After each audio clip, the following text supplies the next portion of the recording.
Kalimera, kalispera, kalinichta, no matter where in this wild, wacky, and sometimes wonderful world you might be. Thank you for making the Highbury Squad part of your day. Perhaps the first biggest test, second biggest after Liverpool. And let's dive in and dissect, squaddies.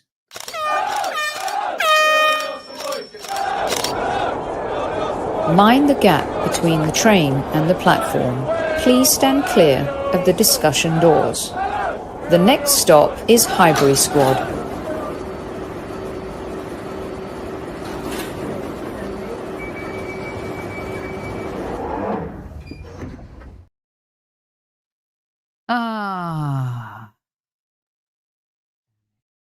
Here we go. At ease, squaddies, at ease. Wait. Add to stage. Can you guys hear me? Something weird's going on. Hello, I'm here. I don't know if you heard any of that intro. Bit weird. Gremlins, just like the game today. Let me know if you heard that intro. And if not, welcome to the show. Welcome to the post-game show. Good evening, everyone. For those listening on Apple and Spotify, on our audio platforms, thank you so much for making the Highbury Squad part of your day. I changed the thumbnail about 10 times and I settled on this because it looked like we were definitely heading for a loss. And then I changed it to this: super sub saves Mikel Arteta again. And even though we got the goal in the end, for me, it feels like a loss. I'm going to try and be as reasonable and as rational as possible, especially as I had to watch the match with my nephew, who's a Tottenham fan, who is, actually a reasonable Tottenham fan, and was telling me you were by far the better team. You outplayed them. And we were both talking about how we've never seen Pep Guardiola play a 5-5-0. I mean, it was unbelievable. And yeah, we were the better team. There's no doubt about that. But that doesn't always yield results and victories, does it? So let's just pause for a second and say good evening to all the squaddies from all corners of the earth. Let me know where in the world you are. And please make sure to listen to our Chief Like Officer, Tammy Steels, and hit that like button for sure. I don't know why I keep disappearing when I put a picture up, so that might be an issue today. There is definitely a bug. Where do we begin? We can begin at the beginning. With, a lineup that many Arsenal fans felt was negative. We had Lee Judges on the show last week, and he talked about the difference between the Premier League and the Champions League. And we didn't mind away from home against Athletic Club to play Mikel Merino in midfield. I don't know if he's, honestly, the creative attacking midfielder. Didn't look like it today, let's be honest. And yeah, of course, he scored 4 goals with Spain, but that doesn't always translate to the Premier League. So Eze found himself on the bench, and that came as a surprise to many Arsenal fans.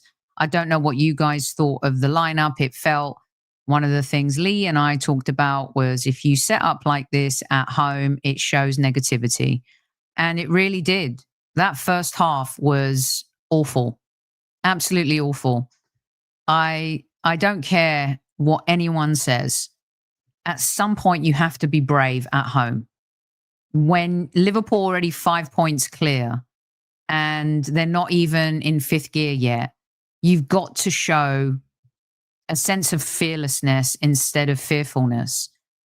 And I just don't understand why you wouldn't start a player like Eze in this game, who tortured Manchester City in the FA Cup final.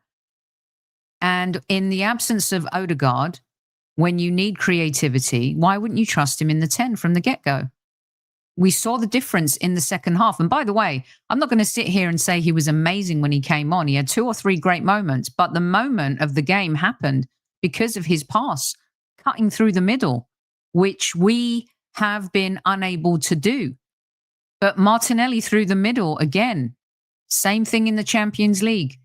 We found ourselves in a position where we're playing the type of ball that we're not used to playing, and it ends up winning us the game.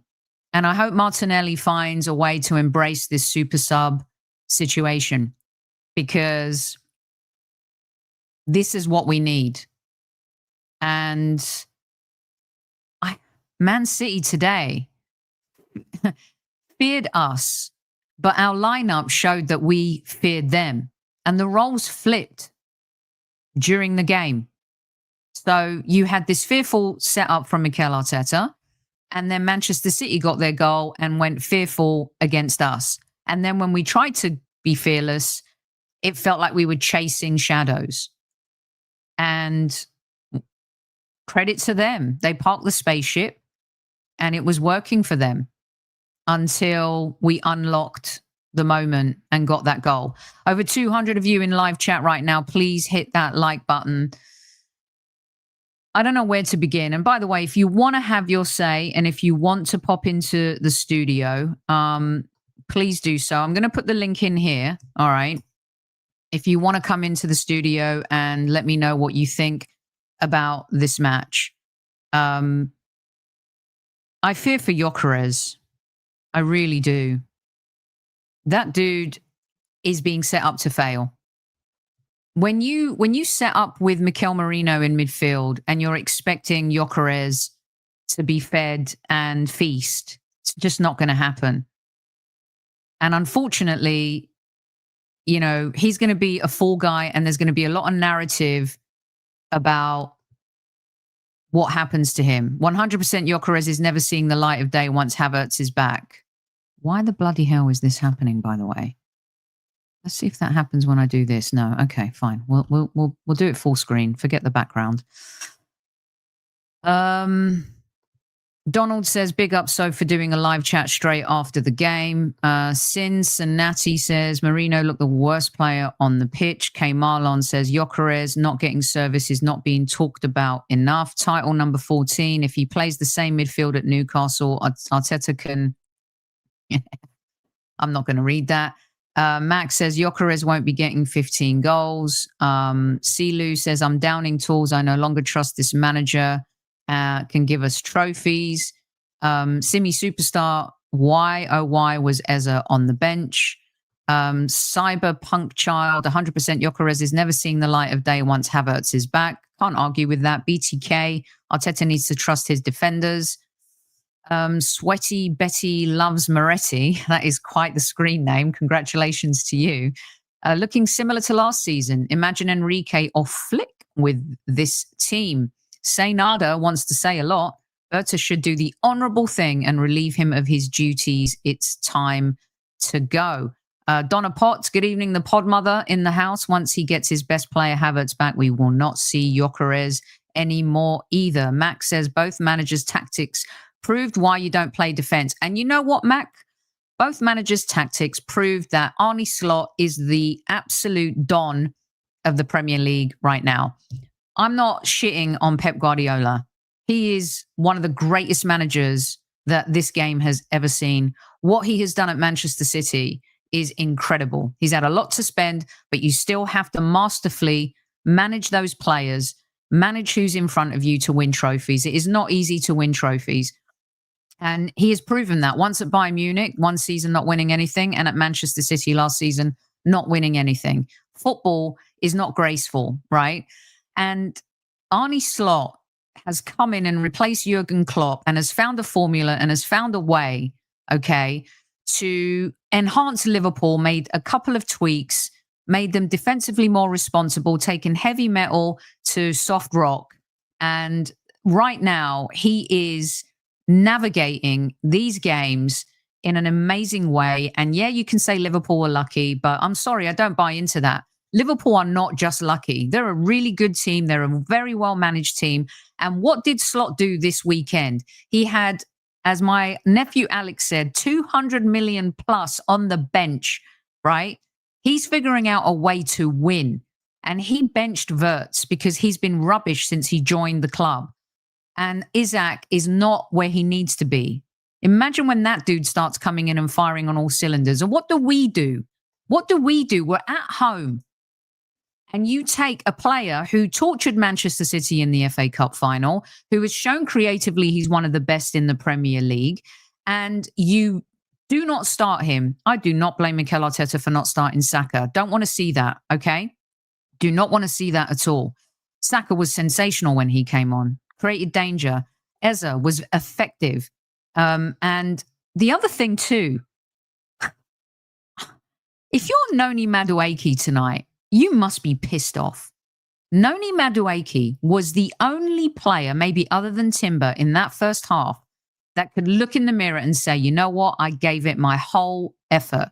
He was absolutely the best player. He was making runs. He was being aggressive. He was trying to get the ball into the box. He made a couple of efforts himself, and then he gets subbed, and Trossard is left on the pitch.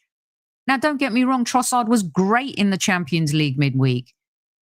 He came on, but he's a super sub. Martinelli and Trossard are super subs. How many times are we going to see this movie over and over again? You've got to trust your new signings. And I know a lot of people are going to say, well, Sif Madueke is much better on the right than he is on the left. He's playing with confidence. It would have been great to see Saka on the right, Madueke on the left, and Eze coming in as that number 10. But he didn't do that. And I'm sorry, but this is on him. Right. I'll get off my soapbox right now. I'm going to bring in a couple of people into the mix. Albert JTV and two of my favorites right here. We've got MK from Los Angeles and Albert from London. Hello, my people. How are you doing? MK, we were messaging during the game as I was with Albert. Let's hear it from you. Let me hear it from you. As soon as I saw Marino in the lineup, and I'm like, oh, we're playing for a draw at home, aren't we?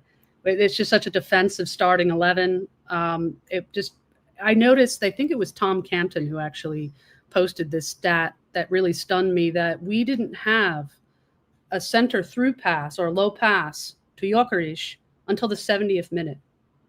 I just like that. That's really the game right there. I mean, it's just more of this around through the wings, defensive passing, holding possession. And everyone's going to say, oh, but we outflanked Man City on possession. Well, for a draw. So, I mean, I'm glad this game was at 8:30 Los Angeles time and not 4:30, because I would have gone back to sleep. So that's my takeaway. I just think it was a bad selection, more of Arteta's favoritism, not trusting new players, like you said. And I think Eze should have started. And I think that he's shown time and again. I think Nwaneri should be getting more minutes, and he wasn't brought on until like the 83rd minute. And I don't understand. I don't understand these selections. I don't understand why he's playing so conservative. And I think, it's echoed in chat. Like, is he the man to get us over the line? I was talking to a friend who's a Liverpool fan. He's like, I hope Arteta stays. That says a lot right there. So, yeah, it certainly does. And well said there. Albert, what are your initial thoughts and feedback? You were doing a watch along as well. I know Madueke. Yeah. Okay, so fine. I accept that Madueke might be injured and stuff. And I'm saying I would have loved to have seen what that would have looked like. I'm not suggesting for a second that Madueke should stay on if he sustained an injury, but he was definitely our best player in the first half. Albert. Well, first, I'm knackered, to be honest with you, just the weekend generally. But yeah. Didn't watch along for that game. Yeah, it was. I've no idea what's happened to the layout. Sorry, you guys. There's something going on. It's all right, Sophie. I mean, look, you're just throwing me off for the 10th time. There we go. Let's just keep it to this. Yeah, Sophie, kill me. Damn it. Let's just say, for example, he wasn't injured. I don't know if that's come out, but I haven't heard anything about him being injured. But let's just say Noni Madueke wasn't injured. I know what I was saying in terms of what I saw in the first half. The team lineup for me was indicative of how we played in the first half. And I wasn't shocked, if I'm going to be really, really honest. I said it, Sophie. There's maybe certain games that midfield three can work. For me, when you go into Anfield away and you're playing City at home, you don't set up with that. You don't set up with that midfield three. You don't. You need dynamism, you need athleticism, you need creativity, and we weren't going to get that from the midfield three that we had. We wasn't. I don't care what anyone tells me. And we've seen this story before in terms of how we start games, in terms of how the team's set up, and what the lineup is. And I just, I said this to you before, so if I think I might have said it to you in regards to, look, Martin Odegaard, the captain's injured, right? He came off injured against Leeds. He came on as a sub at Anfield. He wasn't involved against Bilbao. He came off injured against Forest. And he obviously wasn't there today. And yet Eze hasn't started centrally. That's madness. It's insanity, to be totally honest with you. And to not have a shot at goal. I was looking at the stats in the first half. It's not acceptable. I don't care who you're playing against. Whether it's Man City, Doncaster Rovers, Millwall, or Burnley just come up to the Premier League. You cannot be playing in a way that you have no shots on goal. We're relying on in-swinging corners from Rice or Madueke or Saka, and long throw-ins from Declan Rice or Calafiore.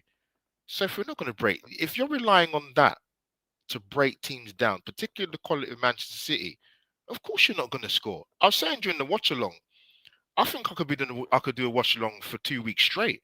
I still don't think we're going to score.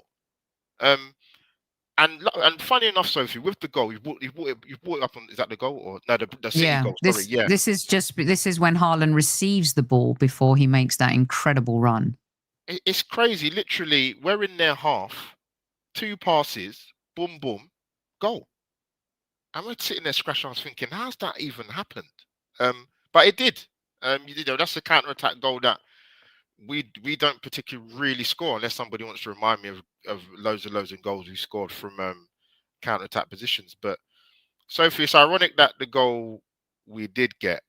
There was no challenge either, Albert. There was no challenge either. And that's the thing. If you're a coach and your team is getting sprung like that within 2 passes, something's fundamentally wrong, especially with your midfield players, because that shouldn't happen, Sophie. If you're going to engage and impress, cool, if that comes from the manager. But you can't. I'm even watching the goal now live again on replay. Like, that can't happen. You've got, look, Rice and Zubimendi have been taken out by 1 pass. Saliba's got a decision to make, and it's too late because they're 1-0 down. But then, Sophie, you think to yourself, okay, look, 1-0 down, 9 minutes in. Let's see what we do in terms of trying to break them down. I think there probably was maybe a 3 or 4 minute period towards the latter stages of the first half where something might happen, and that was because of Noni Madueke. He wasn't getting much joy in the first 25, 35 minutes, but he got a little bit of a passage of play. I felt bad for him because, to me, I felt like he was Jon Snow in the Battle of the Bastards. Literally, one man, one sword with an army coming towards you. And, I'm so happy I stood by this guy because he's playing his heart out. He's trying to prove to Arsenal fans that he loves, putting this shirt on and playing for the team. And shame on anyone, because for me, Noni Madueke, apart from maybe Timber, has been our best player so far this season. MK, jump in here. Yeah, and I would add Mosquera to that mix, which is kind of the question I have for both of you guys. I mean, was Saliba 100% fit today, particularly exposed on that Haaland goal? I mean, I get he has incredible speed, but he just looked tired out there. He just didn't look 100% with it. I know it was Gabriel's mistake ultimately, but it makes me wonder, should Mosquera have gotten the start? Was Saliba 100% fit? I don't know. It just, again, kind of points to this question mark about Arteta's team selection. And he looked gassed to me. So I'm curious what your guys' thoughts are on that, because it's a great point, MK. And Albert, there was a huge conversation during the week about Mosquera's been so great. Does he start? I said, roll the dice, play the informed players. You don't just earn your spot back. I'm sorry. I know that certain players do. Saka had to play into the game today. The injury probably different, and we don't know what's going on behind the scenes with injuries and recovery time and status, Albert. But Mosquera was a beast against Liverpool and also in the week, and he's been a shining star. There's no need to rush back players. There's just not. And I'm sorry, I've said it. Like Big Gabby's been a better defender than Saliba for the last year. Saliba's running on love coupons. He's a sensational player. Don't get me wrong. Probably one of the best in Europe, the best partnership in Europe. But you don't have to rush him back. Ease him in. I would have started Mosquera and I would have brought Saliba on to give him the minutes. Albert, he did not have a good game. I don't care. I love him. He's one of the best, but I thought he was poor today. So I messaged Kenny Ken probably about when the team, definitely when the team lineup came out, and I actually wasn't surprised.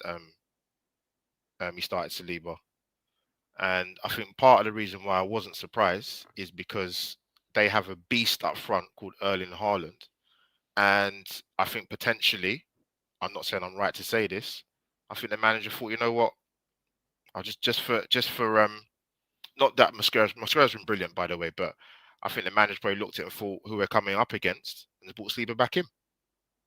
I think it's as simple as that. Well, I don't think it's a good reason. What do you think of? It's him. What do you think of this comment from Andy here? Mosquera against Haaland is not a physical matchup. How do we know that? Do we know that? We're not going to know that because he didn't play. We don't know, but you have to give him a chance. And if Saliba's not 100% fit, then the manager needs to make the appropriate assessment and decision in that regard. And I think he looked exhausted. Didn't look like he was himself. Yeah, coming off of that, I generally think sort of it's a good question. It's a great question, by the way, to obviously sort of ask. I think Mikel probably looked at it and Sophie, you mentioned the phrase all the time, fearless football. And unfortunately, Mikel is more of the fearful side of it, and to me that's the only logical reason I can think why he started Saliba ahead of Mosquera, because Mosquera's been playing brilliantly. Anfield away, Forest, Bilbao away, that wasn't easy because they did well for a good chunk of that game, Bilbao, and you know what, lo and behold, Saliba comes back in. I wasn't surprised, but I was more surprised, Sophie, with the inclusion of Trossard. I couldn't believe it. Yeah, we're going to get to that. I'm going to ask you guys about that. But Andy's got a good comeback. Saliba has experience and proven record dealing with Haaland. Mosquera has not experienced zilch. I get it, I do. But you also, and he's being backed up by a lot of the squaddies in the chat. Donald saying, so if you would know Saliba's history of pocketing Haaland, it's not just Saliba, it's Big Gabby as well. Like, don't just make out like Saliba's the only one that has pocketed Haaland. But the point is you've got to trust your new signings, and you can't be putting these players in jeopardy anymore. Saliba did not look fully fit. I'm sorry. You may not want to hear that, but I totally disagree with pushing these players to making them start. He's got an amazing squad. Our bench today was the best I've seen in a long time. It has been this season. You just can't put him in jeopardy. I know it's Manchester City, but there's, if it wasn't working, then you can move to plan B. But don't start a player who doesn't look fully fit. All right. And again, you're relying on Big Gabby to pick up all the pieces. And it was a struggle for him out there today. And Timber struggled today. Doku was like, I can't decide who was the man of the match, Doku or Haaland. And don't come at me with the Haaland thing. That dude in defense today was an insane machine. He was like Drago from Rocky IV. I must break you. And he did. He broke us today. And Doku broke us today. And we didn't have an answer. And we did not have an answer defensively or offensively. And let's talk about Trossard for a minute. Why, oh why, Albert? I mean, I love him as a super sub. And this is where Mikel wants to do square pegs, round holes. He worked in the week. He got the assist for for Zubimendi, the header against Forest. And yet you have seen a player, maybe he doesn't like Eze on the left, but he brought him on in the second half as the 10. Trossard stayed on. Trossard wasn't doing anything in this game. I want him to be ruthless, and he was at halftime. He made immediate changes. He didn't wait, and I respect him for that. But talk me through the Trossard selection and keeping him on so late in the game. This would probably be the quickest reply to a question you ever asked me, to be honest, because I couldn't believe when I saw him in the lineup. I was like, this guy's had literally 0 minutes. He's come on and featured, but he's had 0 minutes. I mean, I know Martinelli, for example, is not everyone's cup of tea at the moment, and they've got their reasons and justified reasons, but I would have understood starting him more today than Trossard. It completely baffled me. I couldn't understand. I generally couldn't believe it.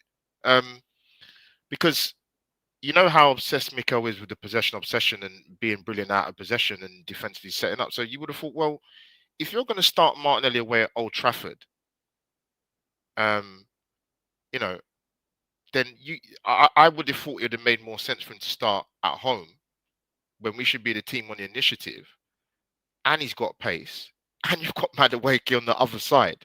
Push their fullbacks back. You're not going to do that with Leandro Trossard. You're just not. Yeah, he sprayed a couple of diagonal balls well to Madueke, but he should not have started, Sophie. And I thought he's very, very lucky to be on. The substitutions, I've always complained about in terms of Mikel not even just substitutions, but generally speaking, not being proactive and being reactive. I mean, if Madueke wasn't injured, I would have kept him on. And I'd have brought on Eze, and I'd have brought on Saka was not this. I mean, he made the sub bringing Saka on, but Eze for me definitely would have come on. But yeah, I just think to me that bit of it was the wrong personnel. I'm surprised Trossard stayed as long as he did. But yeah, that's kind of gone. So yeah, no, I was, and this isn't a rag on Trossard at all. It's just at home in these kinds of games, play your best players, right? Play your best players. And some people say, well, you're a hypocrite now because Saliba's one of our best players. Yeah, but he's coming off an injury, okay? And you're throwing him into a huge game, MK. And, you know, Saka, not ready. I love the way he made the subs at halftime, like I said. Really smart. With Trossard, there's roles in teams. Martinelli right now is going to be, and if he doesn't don't start him in the next game. Make him beg to be started. Keep making him beg. Make him be the super sub. It's working. This is the role Martinelli was born to play, an impact player to come on. Credit to Mikel Arteta for making that move, right? But Marino in midfield is the problem. I think, you know, you have a defensive midfield, and I think a lot of fans, myself included, would like to see Eze in that 10 slot. Now, yes, he subbed him there, but the question is, why didn't we start that way, perhaps with Martinelli on the wing and then Madueke on the other wing, because it's that pace that's going to break down that, you know, conservative style of play of City. And we needed that pace that we didn't have in the first half. Trossard does not give us that. Trossard at one point shot into the bus. Like, I was like, why are you taking a shot there? It's like he was just flailing out there at some point, trying to justify being started. And I think that I would like to see how Eze works with Declan and Zubimende in midfield. I know some people are blaming Declan Rice for the sideways passing, but is that Rice or is that the midfield he's working with? So I would like to see a lot more offensive and pacey formations, particularly against the top six. I think we're starting to see a pattern emerge where Arteta is basically trying to play for a draw against the top six. We saw it with Liverpool. We saw it today against City. And it's insulting to the quality of this squad that he doesn't seem to fully trust. So, yeah.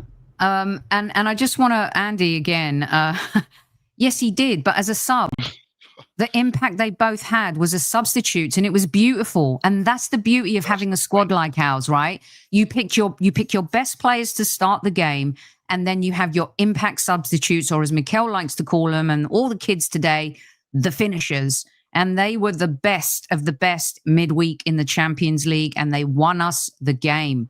And I just think in the Premier League, in the Champions League, I would have understood it more, because Eze's never played in the Champions League. But in the Premier League, against a team where he's had their number a little bit, I would have started Eze, and I would have given it a shot on the left even. If you wanted to still play Mikel Merino, fine. But when you see the pass that he made right through the middle, and he's able to do that, and we don't really score a lot of goals like that.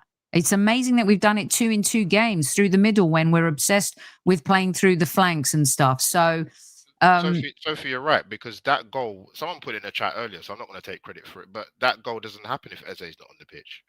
No, it does not. Because he sees that pass. Now, I would have loved to have seen the subs I would have liked to see come was Martinelli and nothing against Saka, but my immediate thought doing the watching was you got to keep away, get what's his name? Get Eze and get Martinelli on at the same time. That give him the opportunity to utilize Martinelli's pace. He's the one player for me as Eze where he just looks, it's just effortless for him. And like I said, the goal doesn't happen if he's not on the pitch, Sophie. It doesn't. It doesn't. I want to talk as well about the midfield today and Decagon. Is that how you pronounce it? Decagon. I actually think Declan Rice should warm the bench at times. I would like to see Mikel try Mosquera in midfield in the League Cup. We're craving his athleticism and assured. Okay, Mosquera in midfield, where, I mean, if anything, Mosquera would be my decoy right back because he played there for Valencia as well. I thought today, I didn't think our midfield was great. Maybe I was watching a different game. I really didn't.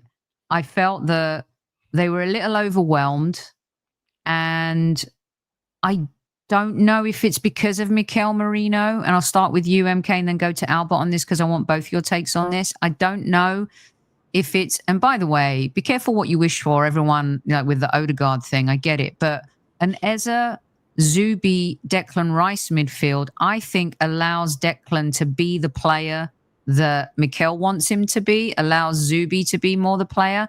There's this imbalance. What do you think about Declan's performance in particular today and Zubi? I think it was very conservative, but again, it's because of who's playing around you. I think Eze, I agree with you, would unlock Declan to be more of that box crashing, center midfielder, that he can play that 8 position. But I think it would require more of the creative playmaking from Eze and using Zubimendi in more of that 6 role. That's what I would personally like to see. I know a lot of people say Rice is a 6. I believe that he can play both. And I think he really excels in that 8 position at times. But we just saw too much sideways passing, too many predictable passes up the wing, and it becomes very predictable for the opposition to defend against. And it just a lot of nowhere passing and very boring. And it points to a desperate need for tactical considerations or reconsiderations for that midfield. I think after Eze made that beautiful pass up the middle for Martinelli, I hope that leads Arteta to maybe consider him in that 10 role. But I think just off of that alone, it certainly warrants consideration. But the Zubimendi, Rice, Merino midfield combination is absolutely not working for us.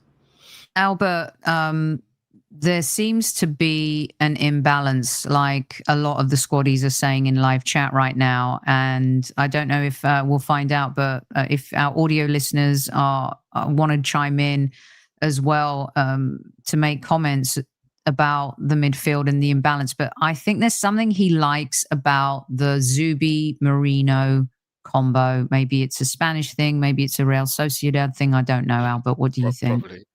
Probably. Sophie knows this with Mikel, man. I just think I'm not saying it probably can work in certain games, depending on, people mentioned in the chat about tempo, and I think that's more of a point when we play in certain Champions League games. When you're playing in the hustle and bustle of the Premier League, it's not going to work with those 3 stuff. It's not. I think with Zubimendi, quickly, for me, a lot of the games he's not started well, but he's got better in the second half. I thought he was a little bit better in the second half, but I don't think as a whole our midfield was great today. And again, the tone was set with the lineup. Mikel Merino is obviously good on the ball, but there were too many times in that first half, whether people want to disagree or not in the chat, or you guys, Sophie and MK, you just get it. You're not playing in La Liga anymore. The pace levels are completely different from playing in that league of football to the Premier League. And there's a 2 or 3 times there he got caught on the ball in really, really bad areas where we could have conceded. And that's because he's not mobile enough, Sophie. or maybe it's lack of awareness. Maybe it's a combination of both of them. But for the players that we have, Sophie, in terms of the creative side of it, and we've got a bit more. We've obviously got pace from Martinelli and Madueke. There's more games we should not be playing that midfield as a free. Then yeah, we should. There should be less games you should be playing with that midfield as a free, particularly at home in the Premier League.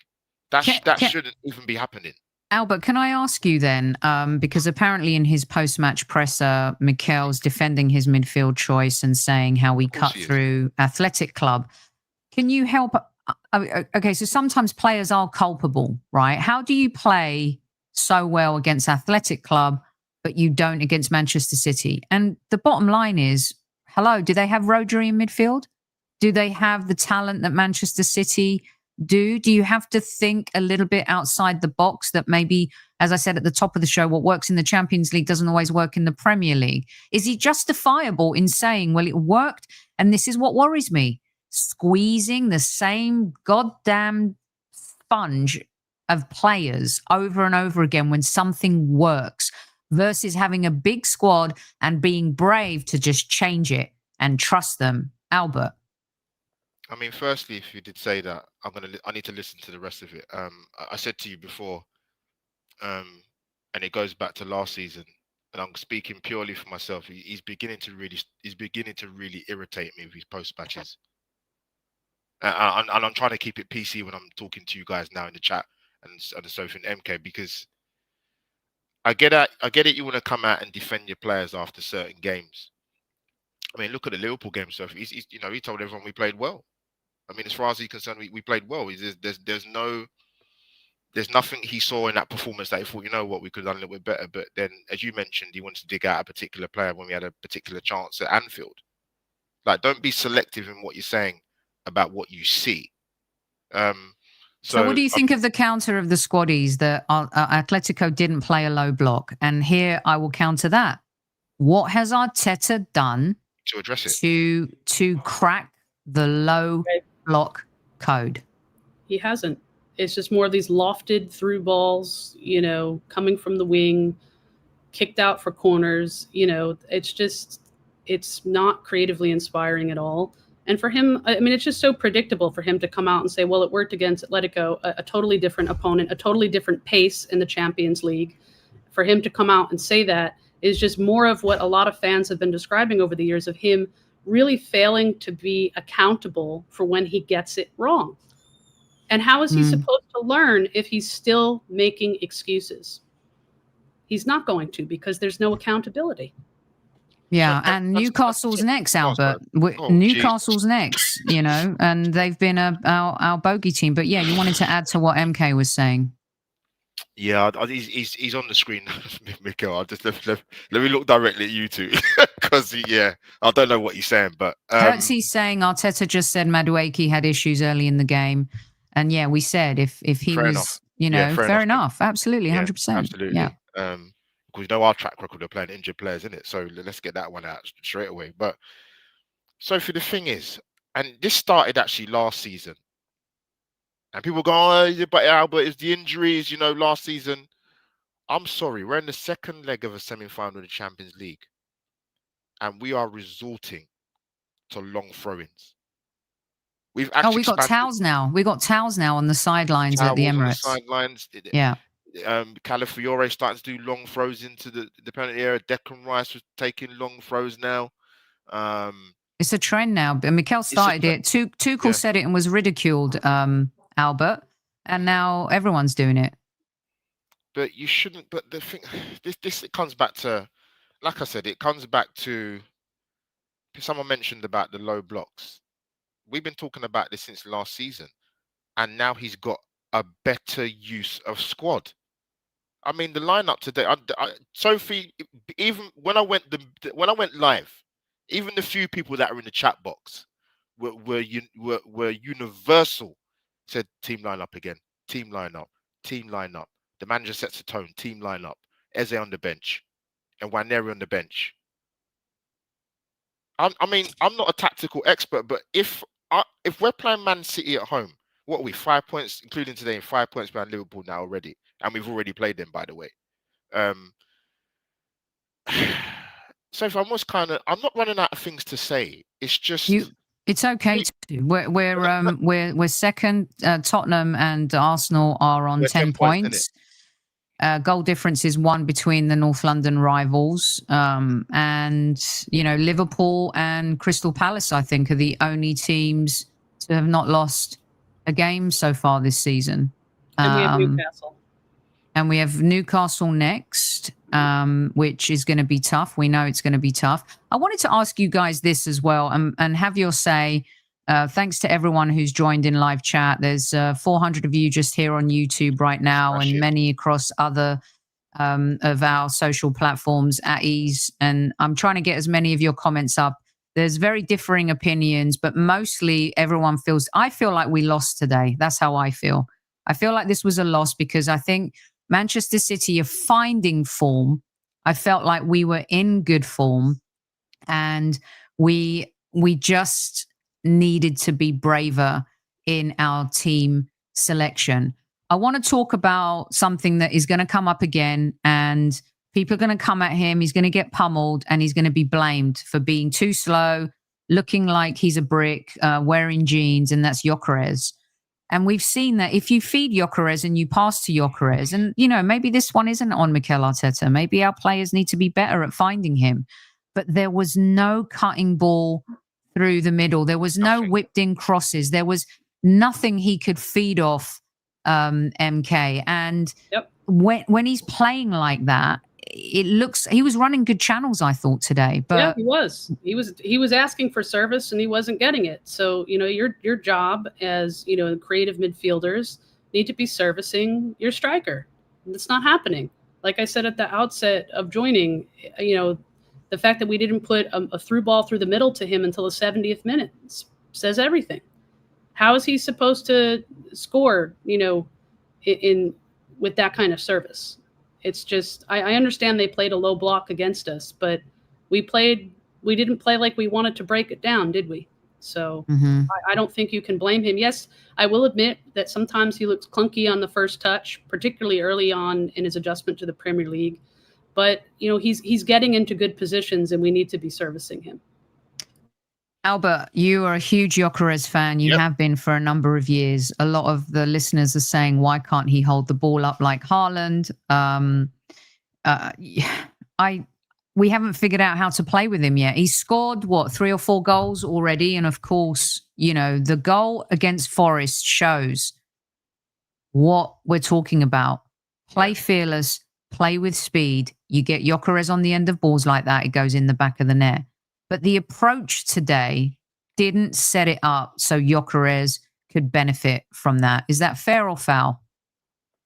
No, it's fair, probably because I'm just being biased and I was a big fan of Gyökeres. I don't want you to be biased. I want you to really look at, he's not going to get those balls from Mikel Merino. Zubimendi and Rice, I felt they were compromised because they had to make up some differences today. It was less freedom than against Forest. And also, a few of the listeners are like, well, it shouldn't automatically be like a Declan Rice starts every game when you have such a deep squad now too. I'm not saying like Norgard needs to play, but Norgard was the most progressive passer at Brentford, and, their captain as well. You're not going to play Norgard ahead of, Rice in this game. I'm not saying that, but I'd like to see what those combinations look like against Port Vale. It's a good time to see what different players can offer someone like Gyökeres up front. We've got to make this signing work.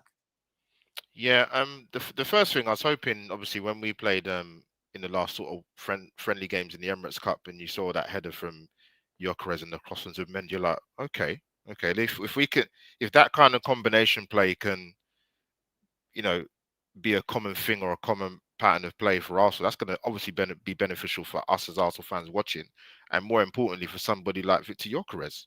Like you said, the man needs feeding. So if I said it before and I say it again, and we could have signed Isak, we could have signed Seshko, we could have signed Gyökeres, which we have done, which I'm happy about. But I come back to what I said before. It does not matter the personnel you have at the club, because the bottom line is you have to remind yourself as an Arsenal fan, particularly in the last 5 years, who the manager is. Is he willing to push the boat and be more adaptable and to change us, make us a bit more better offensively, tactically? And I'm not seeing any evidence of that so far. And I thought he would struggle, Sophie, if we're not going to get the ball to him, because typically we're not really a cross inside when we get into wide. We're just not. It has to be pitch perfect, or it's from corners. So that's one avenue that is going to stop getting Gyökeres the service. But he does make the runs. We were a crossing side when Tierney was in the team, and we didn't have anyone to go on the end of those. It's really weird the way that's kind of switched. But I wanted to highlight Gloria's comment to you guys as well. After seeing Eze give to Gyökeres last week, why'd you break that partnership up? Because the manager's stubborn. Because he wants his countrymen to start. It feels a bit like some of Wenger's stubbornness when he was putting people out. There is a bias there. I don't know if it's because of the Spanish thing, or if it's just that, like, he has his favorites regardless of their nationality. And I think that it shows in the consistent wrong selections.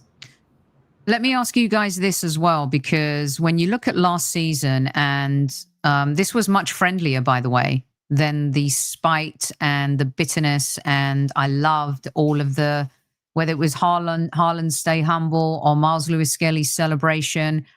Calafiori's been really good this season, you guys. But I felt like with that history and that kind of, feeding the competitive beast, I thought this was a game for Miles Lewis-Skelly to come on for Calafiori. Albert, did you think the same?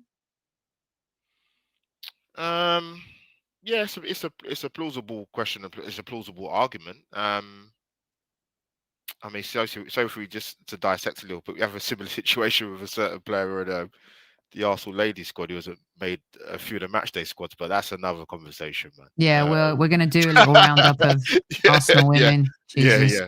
That's another conversation, but I don't know, Sophie. Yeah, I agree. Just in short, to be honest with you, I actually thought Calafiori. I don't know what you guys thought he plays. I actually thought in the last game, the second half against in the Premier League against Forest, I thought he was poor, and he got rightly hooked because he got booked. I thought he was poor today. Yeah, I don't think he was fantastic. I don't know, Sophie. He's good going forward, but I look at him and playing the left back position. I'm like, well, you're not going to be a fullback that gets on the outside and crosses the ball. I mean, he took on that shot in the second half. What was he doing? Oh God, man! On his right foot, he's off balance, and I'm thinking, I only want someone like Eze or Mendy shooting from there, not him. But yeah, listen, go on, Sophie. Calafiori's been our best player so far. He's been good. Been very, very good, very effective, playing his best football for us. But he's not been our best player so far this season. Sophie, I'm sorry. He's injury prone too. You're running this man into the ground. I mean, yes. When was the last time he had a rest? Rest him. So yes. I don't know. Yeah, Miles Lewis-Skelly or someone else. Give him the opportunity. We have depth. Why are you continuing to run the same players out? If he gets injured, there's going to be a lot of questions in the press. Exactly. Let me give you some stats before we talk about whether or not there is even a player of the match. I think it's evident which one who is. Yeah. We had 12 shots. They had 5, 3 on target each. Possession 68 to us, 32 to them. 581 passes to their 295. I want to see stats from previous games against Manchester City where their pass ratio is at that number. Our pass accuracy was 88%. Theirs was 75%. They committed 10 fouls. We committed 11. 2 yellows for them, 1 for us. No red cards. 2 offsides to the Citizens, 4 to us. We had 11 corners. And I would like to just say, and I wanted to touch on this, for Set Piece FC, our corners were poor today. Again, Gyökeres, big, and people will say, well, we knew when he was at Sporting, aerially, that wasn't his strongest suit. But the delivery today, Albert, was poor. And I'm gonna say something right now. You have a set piece coach. Now, I'm not a set piece coach. I'm not a coach at all. But I just think you have Donnarumma in goal for Man City. You are doing in swinging corners. Now, so if I'm not wrong, you take 10 corners, yeah, you're probably going to get one that's on the. I don't care how good a delivery set piece person you are. You're probably going to get one on the money where maybe one of your centre backs gets head onto it before the goalkeeper. The goalkeeper is a beast. We know that because we came up against him last season. He was great again today, Donnarumma. Why can we not have out-swinging corners? Why can we not work short corners? Why can't we do something? Why is there not an alternate or a different look at taking corners? Yes, the stats are there to show it across Europe for the last 2 seasons. But if it's not working on a consistent basis, which it hasn't done, let's be honest, we go back to last season and obviously the start of this season, the first few games, it hasn't worked. So if something hasn't worked, you've got to have some kind of variation. Yeah, but again, a plan B. I come back to what I said. It's probably filtered down from the manager, even down to the coaching staff. Not being proactive. 11 corners. He was. Are you proactive in the sense of mixing up the corners? Yes. I agree, but proactive in these subs today, you can't fault him for that. He realized he made a mistake. And he needs to do it more because we can't be waiting, none of this giving them 10, 15 minutes into the second half. No, because it wasn't working today. Even I felt that there's one other player on the ball and he got the goal to make it 1-1. But Tottenham have been more effective from corners than us. Oh my God! So far this season, I want to put this comment up as well because I don't agree with it at all. From Paul at Paulinho, maybe he's a Tottenham fan. I love the way people who were mad for Gyökeres all summer are now confronted by his mediocrity and now put the blame on Arteta. And the same Gyökeres who scored, he was in the perfect position for the Eze one-touch pass, Calafiori one-touch pass. The same Gyökeres who scored a great individual goal against Leeds. You mean that Gyökeres? The Gyökeres who was fed chances. Granted, he should have scored the header against Athletic Bilbao in the Champions League. I'm sorry. We're not putting this on Gyökeres. The dude's been there 5 minutes. The manager's been there 6 years. You've been handed one of the best goal scorers in Europe in the last 10 years. And I don't want to hear that he was just playing in the Portuguese league. He was playing in the Champions League as well.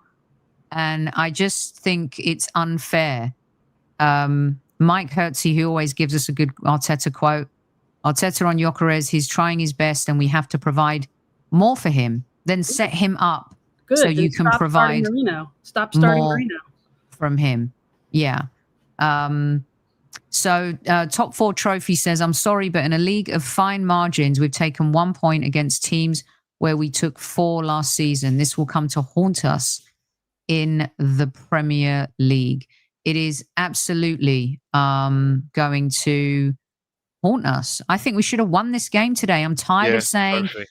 If we beat City at home, can we get 4 points off Liverpool and City again? Can we? When we play fearless, we have done that. 2 seasons ago, was it not last season, season before? 4 points off Liverpool, 4 points off Man City, playing fearless football. And the manager has to be culpable for some of this. I went for Arsenal to win 3-1 today. And for me to say that, you must have been optimistic. I mean, think about the 5-1 win. Think about how we played that game. And some would argue, okay, Man City still had top players. They're going through a transition too. This team is still getting to know each other. I mean, we've got familiarity. Our back line is very familiar now. Our midfield is the one that is integrating Zubi into it. Our front line, that's going to massage a little bit. But you've got to set these players up for success. You've got to do your best as the manager to allow them the opportunity to be effective and help you get results. And someone said it in chat, and I don't know who it was. Is Mikel, he's still proving like Champions League to Premier League. The change today was Saliba and Trossard, right? Everything else was the same. He needs to learn, like... Problem. Yes. That is a problem for me as well.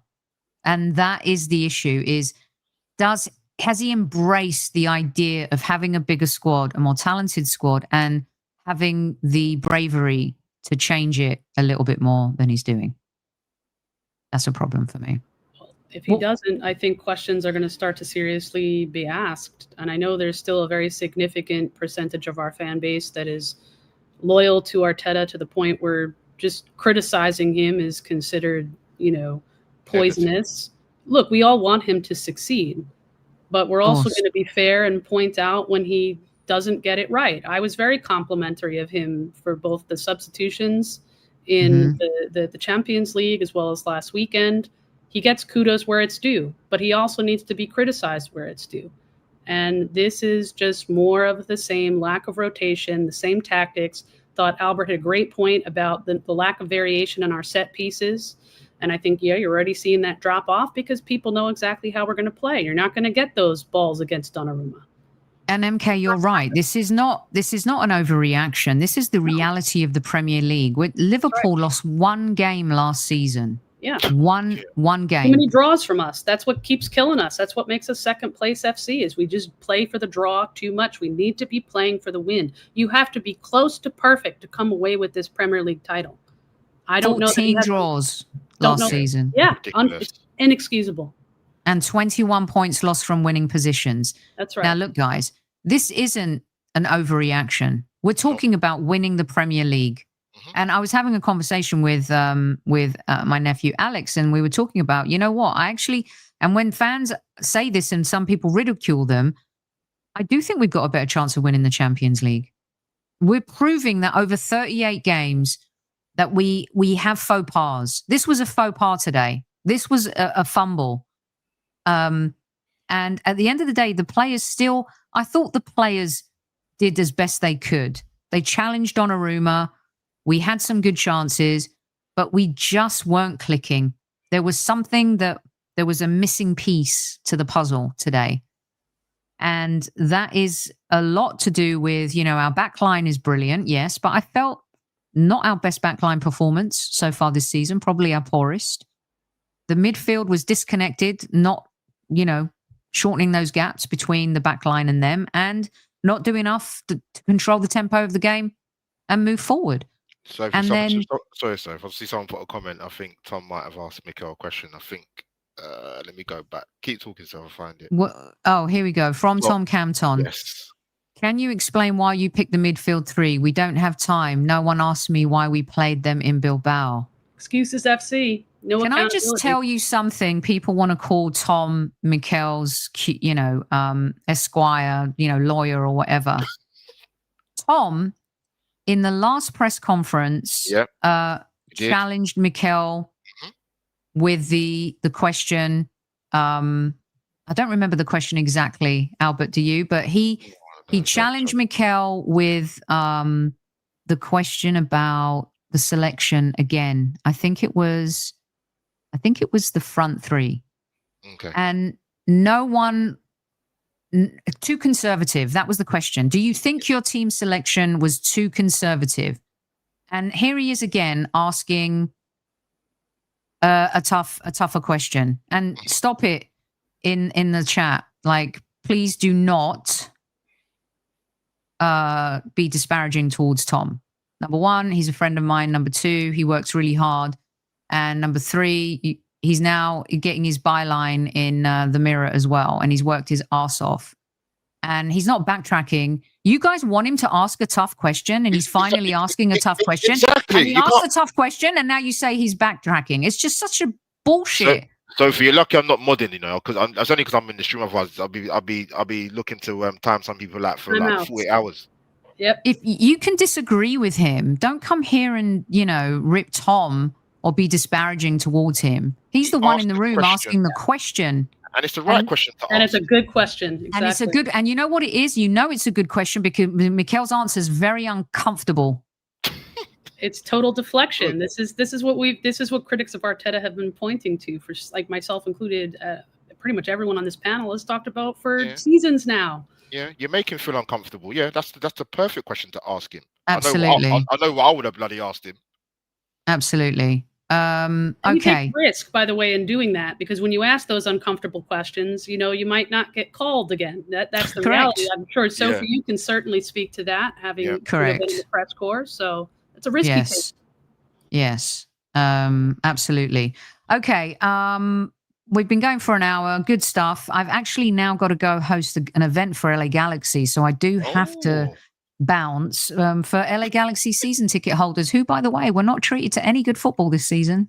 Terrible. Watching Hyun-Min Song come in and score hat tricks for LAFC, at the bottom of the league, having a total championship hangover, no doubt about that. I have a horrible feeling too that LAFC may get to the final, so that'll be even worse. But apart from that, do you guys have a player of the match? Martinelli. It's got to be. It's got to be. Right? It's got to be him. He comes on and he saves the day. Yeah, you have to get to him. Yeah. Saka don't really come on. Eze showed some moments. Saka did really well, by the way, when he came on. He did. He really did. Yeah, Martinelli. Yeah, you have to. That's great through ball, but a brilliant finish. Brilliant finish. Because he looked like when it went over his head on him, I thought, oh, this is going to be tight. And actually, it actually comfortably went into the goal. But a fantastic finish, great first touch, and a fantastic finish. And Sophie, I'll tell you, if he doesn't score that goal, this is going to be a very, very bloodbath. Would have been a very different podcast, man. Yeah, it really did. It really would have, totally. Okay, so MK, we'll see you again on Squad Central with a new little segment that we've got coming in our video section. And thank you so much for joining and popping in. Appreciate you. You can follow MK it's on the screen right now. Albert, what have you got coming up on Albert J TV? God, am I going to do? I might do. You're going to do some women's stuff because that was a disappointing result today, and we're going to talk about it. I mean, and by the way, that kickoff time, what on earth was that? Awful. I saw that. I saw it a few days ago. I said, what? Awful. Just awful. We're going to talk about the women's this week. Tomorrow we've got Monday Madness is at 9 p.m. UK time. Join me. We'll have LeGrove on. I'm sure he's going to have a fair choice words to say. And then on Tuesday at 7 p.m. So tomorrow, Monday Madness is at 9 o'clock UK time. And then on Tuesday at 7 p.m., we have Arsblog joining Squad Central to dissect. And I was going to talk about Tim Lewis today, but I'm going to save that for Monday and Tuesday's shows because I do want to share my insights with you in the time that I've spent with him and the conversations that I've had with him and what I think this means for Arsenal. And we'll also get LeGrove and Arsblog's take on what they think about it too. So I really appreciate you all joining. It was a disappointing result today. At least we got a point in the end. But to answer your question, I don't know who asked it. Do you think we're in the title race? Sweaty Betty loves Moretti. Question for you: do you see us out of the title race? No, it's 5 points. From what we saw last season, we kept saying it's only 5 points. Then it went to 6, 7, 8, 9, 10. We can't afford to slip up now. We've lost. Feels like a loss today. We've lost a game against Liverpool. If we were going to come out of this in our first 6 or 7 fixtures, and you said we'd only lose to Liverpool, we'd draw against City, but we'd beat Newcastle away, you would take that. We have to beat Newcastle. You start drawing games again and not closing games out, then it becomes more challenging to chase a Liverpool team that hasn't even clicked yet with Isaac. I said minimum. When I looked at the first 6 games, I said Arsenal minimum, they have to take 13, 14 points out of 18 minimum, and they're not going to do that. So they have to win next week. Yeah, it's a big one, right, MK? Yeah, I think that's going to be really ask me that question after Newcastle, right? I mean, All 'cause right. that's going to be a very tough match. Not looking Yeah. forward to that. Yeah. Let's regroup after that Newcastle game. The three of us will have another chat. And yes, listen to Wesbird and everyone. Please hit the like button on the way out. It helps the channel. We're close to 20,000 now here. Thank you again to all of our listeners on Apple and Spotify as well, helping us grow our audio platform after we had to start from scratch from a deadly virus. And hopefully Arsenal recover and we see a dominating performance in the week against Port Vale, but more importantly, that we get a result against Newcastle as well. Enjoy the rest of your weekend, everyone. I'll see you tomorrow live at 9 with LeGrove. Until then, at eSquaddies, don't forget to tell your loved ones you love them. Have a good one. Bye.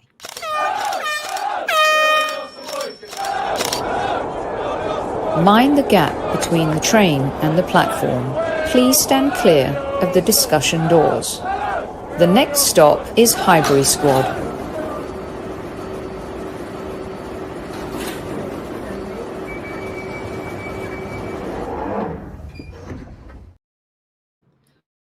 Chris, Arteta is not to blame. Of course he's not. He's never to blame.